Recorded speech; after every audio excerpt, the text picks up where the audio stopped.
Now, just a few moments ago, Labour leader Keir Starmer's speech on education in Kent was interrupted by Green New Deal protesters. Who are this lot? Let's have a look at what happened. Done that one. Will you just... Which side are the Labour Party on? We are on the side of economic growth. Will you just let me please get on with this? Thank you very much. We have already... Will you just let me... Oh, that actually made it onto the stage and behind that's him. interesting, because when he made his first big speech at the Labour Party conference, there were hecklers, but I almost thought they were scripted, because his responses were very good and they were prepared for it. That was a typical flat-footed response from Starmer. But that's because he's U-turned on a £28 billion Green Deal, because he U-turns every week. Well, let's speak now to another Just Stop Oil activist, Alex de Koning, who joins us. Good morning, Alex. Good morning. Thank you for having me on the show. Well, you haven't convinced Keir Starmer, have you? And he's the Labour leader. Well, he has actually adopted the demand of no new oil and gas and coal. So we have convinced him in this regard, but he has backpedaled, very sadly, on his £28 billion a year green pledges. So obviously we need to still keep his feet on the fire. He's also criticised your tactics, which I think most people in the country would agree with, are disruptive, unpopular and counterproductive, Alex. I mean, doing disruption for disruption's sake is obviously terrible, and there's no excuse for that. But this is not disruption for disruption's sake. We're trying to raise the fire alarm.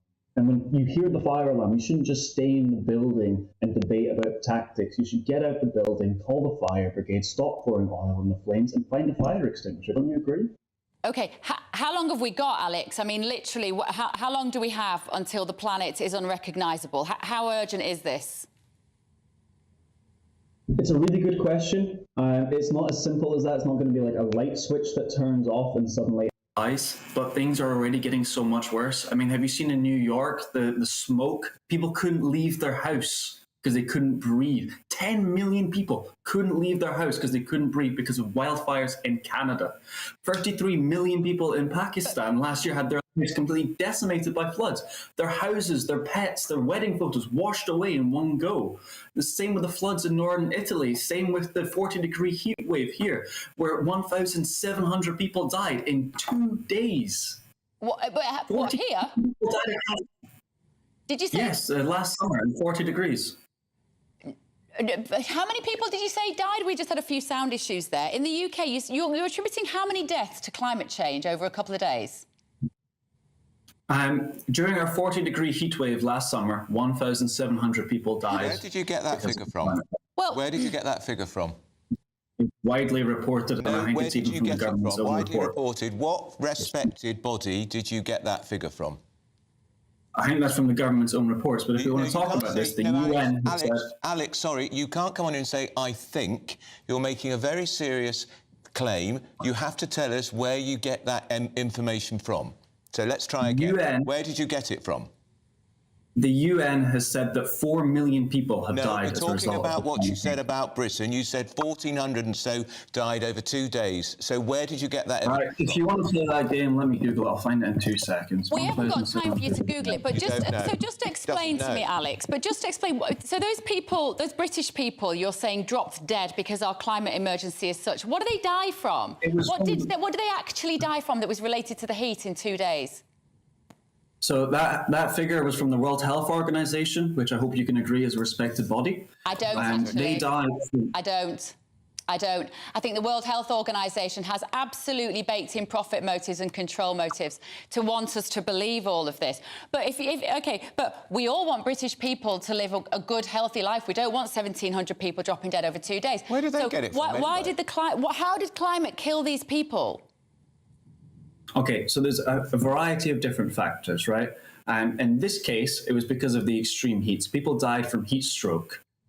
When the temperature gets hot enough, for example, when it gets so hot that the sweat no longer cools you down, you literally boil in your own sweat. I know that sounds like complete exaggeration. It does, actually. When it gets...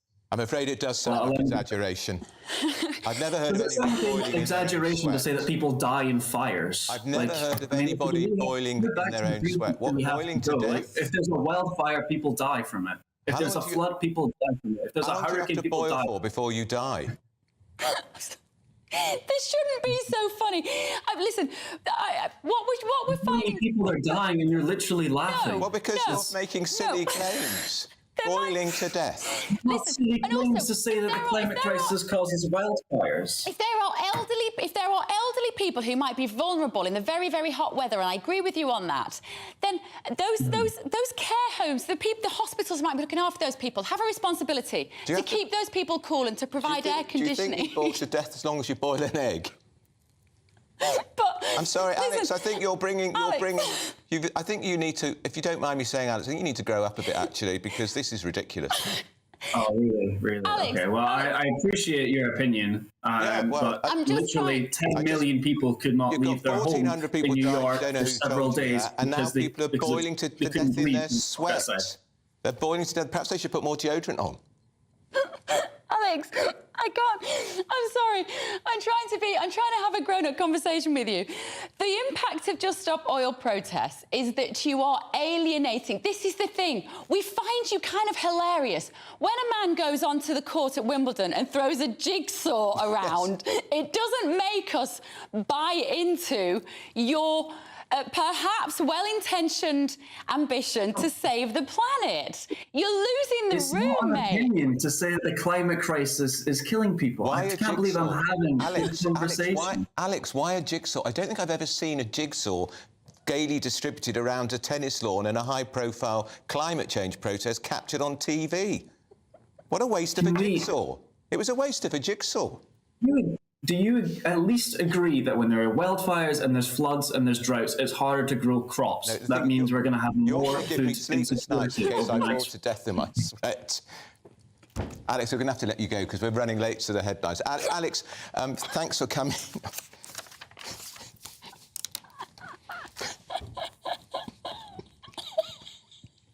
we've got to go to the news. Alex, thank you so much for joining us.